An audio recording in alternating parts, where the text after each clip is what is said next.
السلام عليكم ورحمة الله وبركاته. ازيكم عاملين ايه؟ يا رب تكونوا دايما بخير. بناء على طلب بنات كتيرة جدا ان احنا نبدأ في المحاسبة الإدارية، فاحنا هنبدأ بيه. فأول فصل عندنا هو بيتكلم طبيعة ونطاق المحاسبة الإدارية. طبعا الجزء ده هيبقى من الكتاب عشان ايه؟ بتاع دكتور العمري. فبيقول لي ايه المقدمة بتاعة الفصل نفسه؟ بيقول لي ايه؟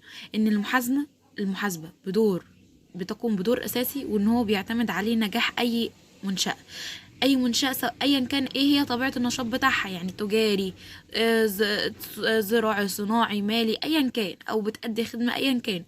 ولما الاعمال كترت في المنشأة، وكل ما بتكبر طبعا مسؤوليتها بتكبر، فيحتاجوا ايه؟ ان المؤسسين بتوع المنشأة دول يحتاجوا الى معلومات محاسبية عشان تبقى مصدر من مصادر الموثوقة ان هم يقدروا على اساسها يتخذوا ايه؟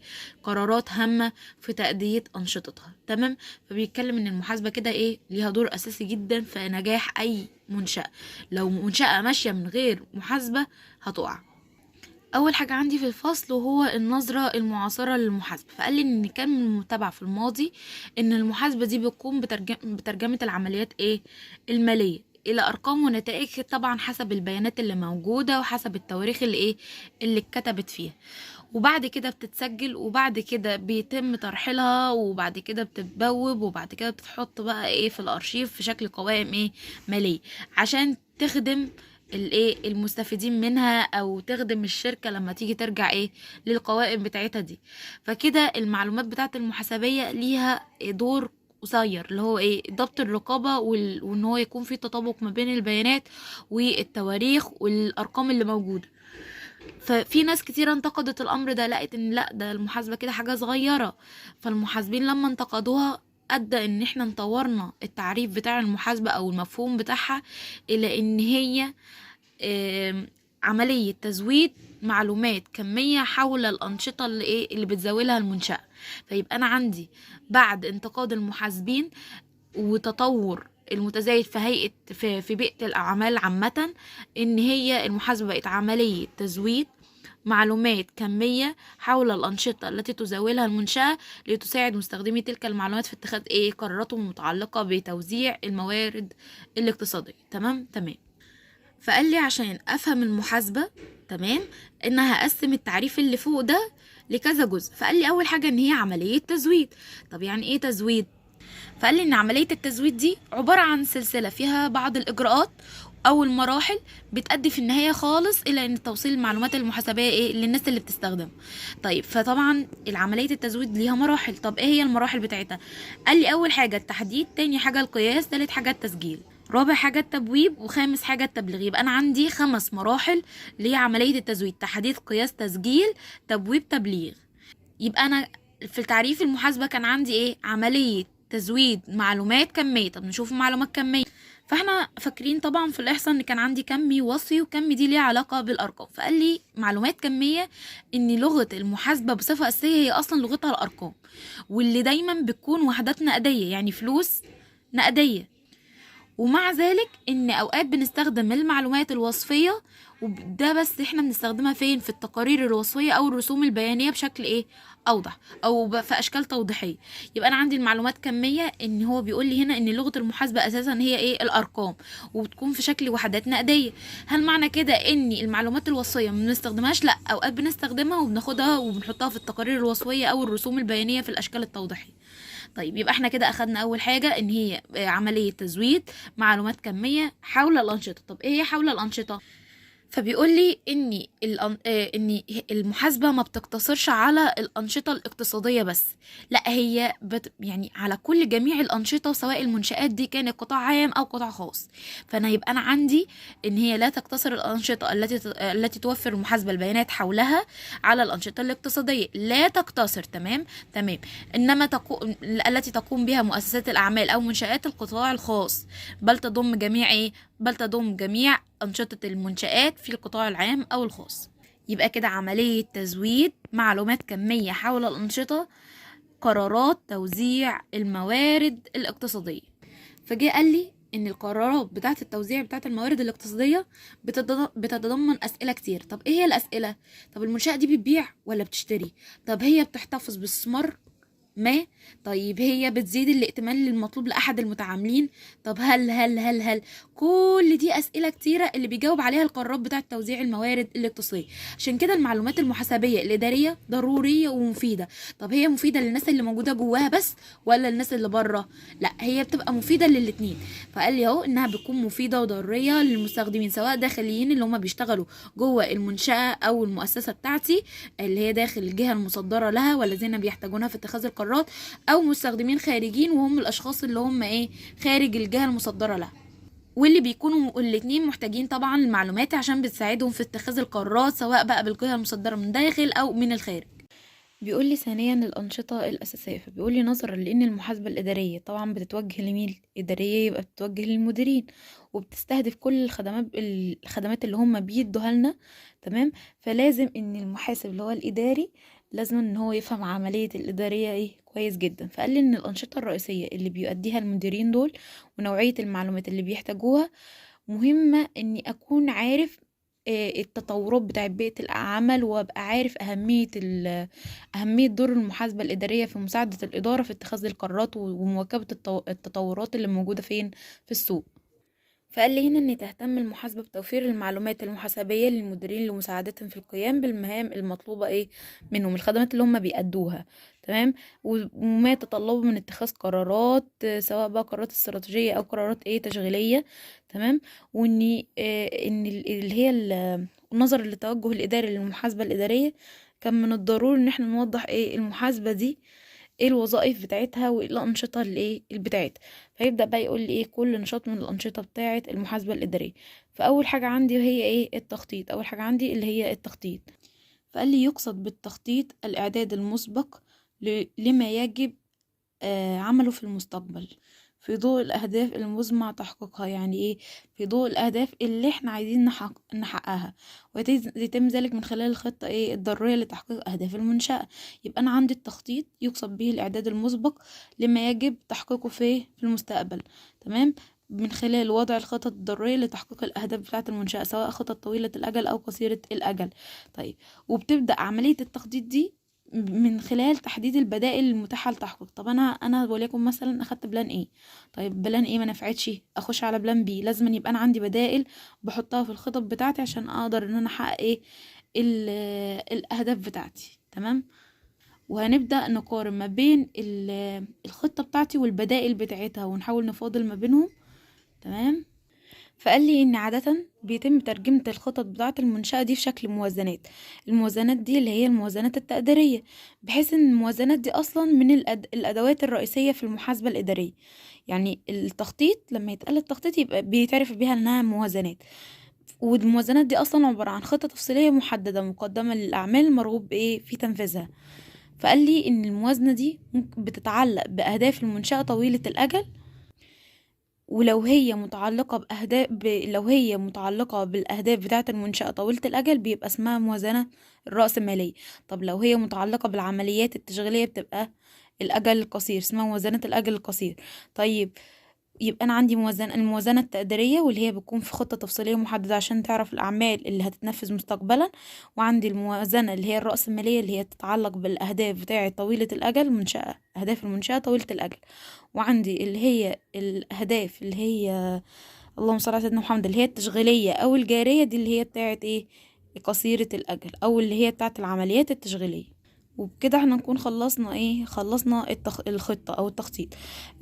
تاني حاجة عندي في الأنشطة وهي الرقابة. فقال لي تتضمن الرقابة بمفهومها الشامل لوظائف الفرعية التالية، اللي هي التوجيه والتحفيز، المراقبة والمتابعة، تقييم الأداء والتغذية العكسية. فأول حاجة عندي هي التوجيه والتحفيز. فقال لي أول حاجة تمام في اللي هي الوظائف الفرعية بتاعة الرقابة التوجيه والتحفيز. فبيقول لي إن المدير تمام لازم ان يكون في تواصل ما بينه وما بين العاملين لاتباع الاجراءات المهمه عشان اللي هو اللي هو اتباع الإجراءات المهمة في إن هو يحقق الخطة عشان نحقق إيه الأهداف بتاعة المنشأة. فبالتالي من الضروري جدا إن المدير بيوجه وبيحفز اللي هم الأفراد والعاملين الموجودين في المنشأة، تمام، وإن هو يحاول يتعامل مع الروتين اليومي ويعرف يتخذ القرارات الفورية لحل المشاكل. في مشاكل كتيرة هتصدر فلازم إن هو يحلها بقرارات فورية، يعني مش هيقعد يدرس ويفكر ويعمل، في حاجات هتتحل بإيه قرارات فورية. فبالتالي إن التوجيه والتحفيز ده له دور اساسي في نجاح الخطة وتنفيذها. يبقى دي كده ايه اول الانشطة، اول الوظائف الفرعية للرقابة. تاني حاجة وهي المراقبة والمتابعة. يبقى احنا كده عرفنا التوجيه والتحفيز ان هو يوجه ويحفز العمال والافراد اللي موجودين شغالين معاه، وان هو يتعامل مع الروتين اليومي ويتخذ القرارات الفورية لحل المشاكل اليومية، تمام. وان بدون التوجيه والتحفيز هيقل النجاح الخطة وتنفيذها، تمام. عندي تاني حاجة وهي من الوظائف الفرعية المراقبة والمتابعة. فالمدير المفروض ان هو يجب عليه ان هو يراقب العاملين اللي معاه ويتأكد من تنفيذ المهام بتاعتهم، تمام، للخطة اللي هي مرسومة، تمام. وبرضه لازم يعرف الأداء والنتائج اللي هم أنجزوها والطرق بتاعتها من خلال التقارير المحاسبية الإدارية اللي هي بتبقى دورية. فيبقى أنا عندي المراقبة والمتابعة، إن المدير بيتأكد من قيام العاملين بتنفيذ المهام المطلوبة وإزاي جابوها، وقياس الأداء بتاعهم والنتائج المنجزة بتاعتهم من خلال تقارير المحاسبة الإدارية الدورية من بيانات حول الأداء الفعلي. طيب، تالت حاجة من الوظائف الفرعية وهي تقييم الأداء والتغذية العكسية.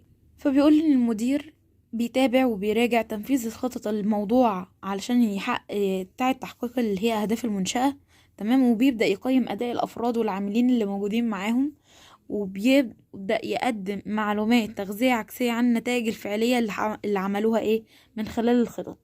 فبيركز بقى على الاختلاف ما بين النتائج الفعلية والنتائج المخطط لها. يعني أنا دلوقتي عاملة خطة ومفروض النتائج بتاعتها 1 2 3، وبقارن ما بينها وما بين النتائج الفعلية اللي حصلت، تمام، لمبدأ الإدارة بالاستثناء، تمام. والمبدأ ده مهم جدا في الإدارة، يعني أنه حال القيام بعملية المتابعة، فإن التركيز يجب أن يكون على الأنشطة أو المجالات التي تجري كما هو متوقع، في حين يكون التركيز أقل على تلك الأنشطة أو المجالات التي تعمل كما هو متوقع. يعني أنا بص على اللي هو غير متوقع، على الغير متوقع، أشوف النتائج بتاعته وأبدأ أقارن ما بينه وما بين المتوقع اللي هو المخطط ليه.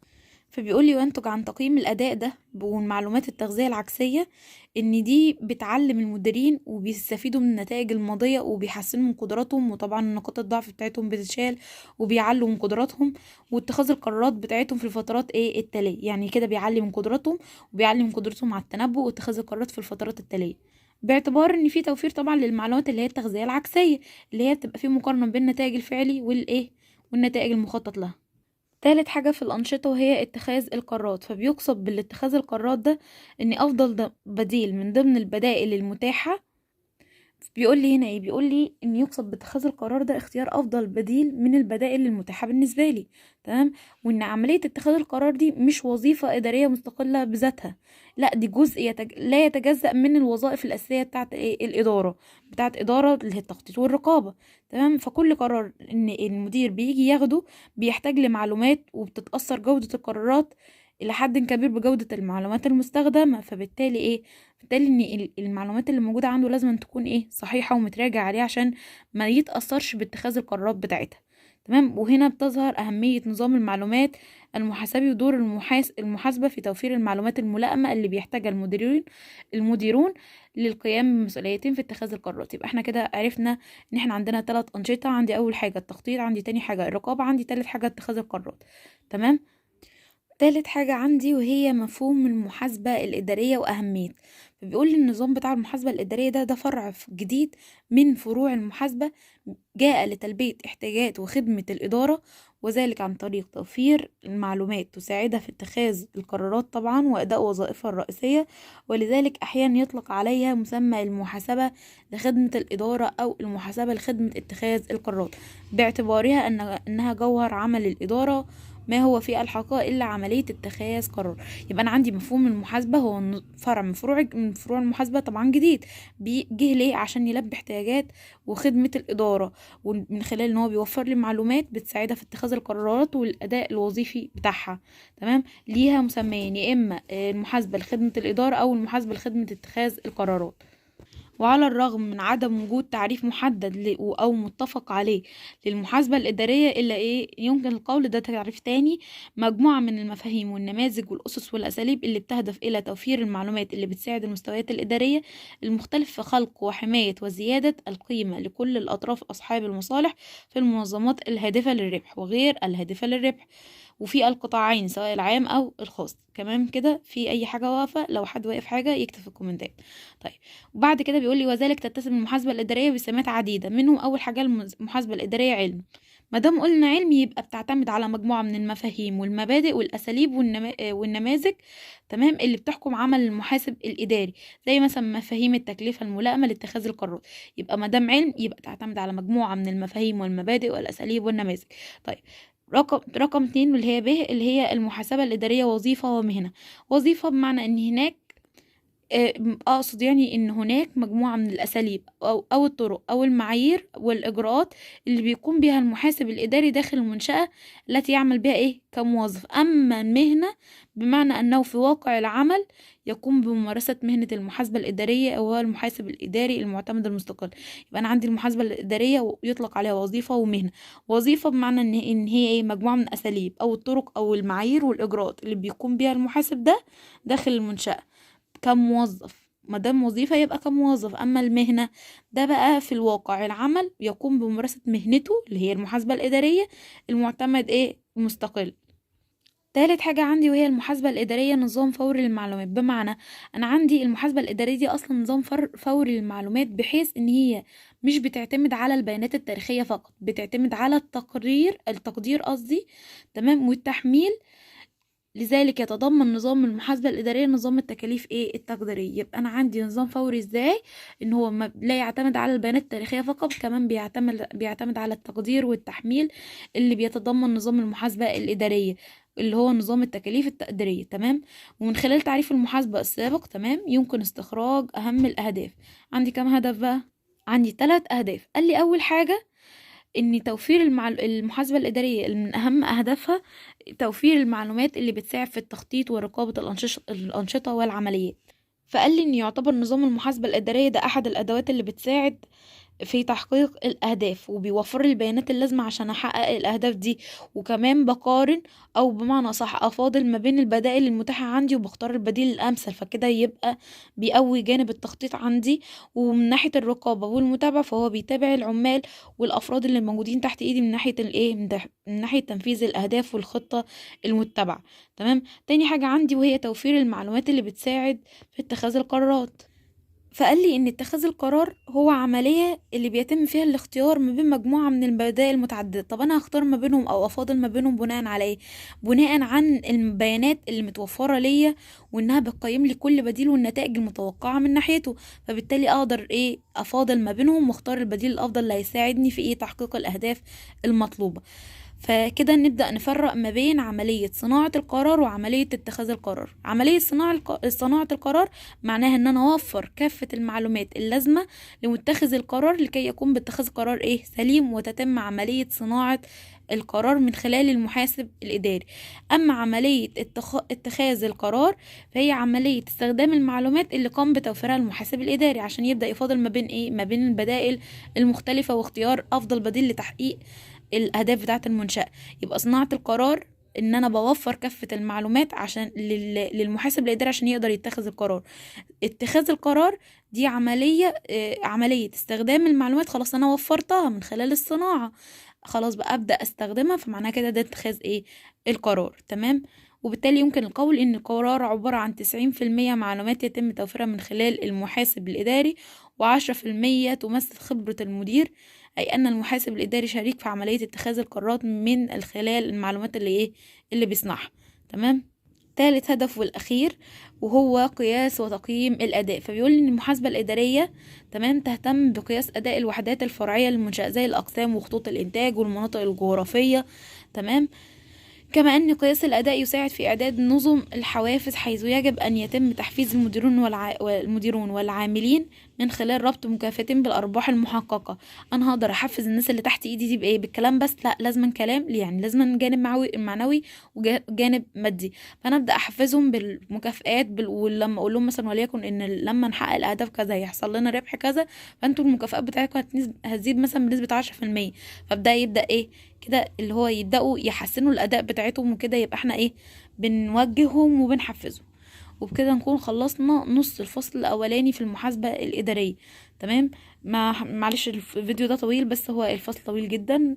الله المستعان. أي حد عنده أسئلة يبعت في الكومنتات، ولو الشرح عجبكم وعايزين أكمل بجد اعملوا لايك وقولوا لي كملي في الكومنتات.